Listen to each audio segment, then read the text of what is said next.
This is the Metabolism Simulation. We'll use it to investigate how human body systems function. Start by choosing Healthy Body and then pressing Observe. Press any system color to identify the name for that body system and its body parts. You will use this panel to control the various body functions. To feed the simulation body, you can choose from the different food types and add them into the system.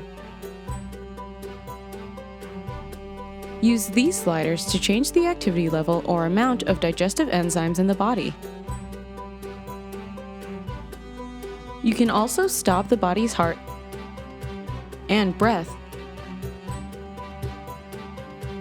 This key identifies the different types of molecules entering the system. By pressing them, you can also turn the molecule visibility off and back on. From the top, you can press the graph view to observe how different body systems function over time.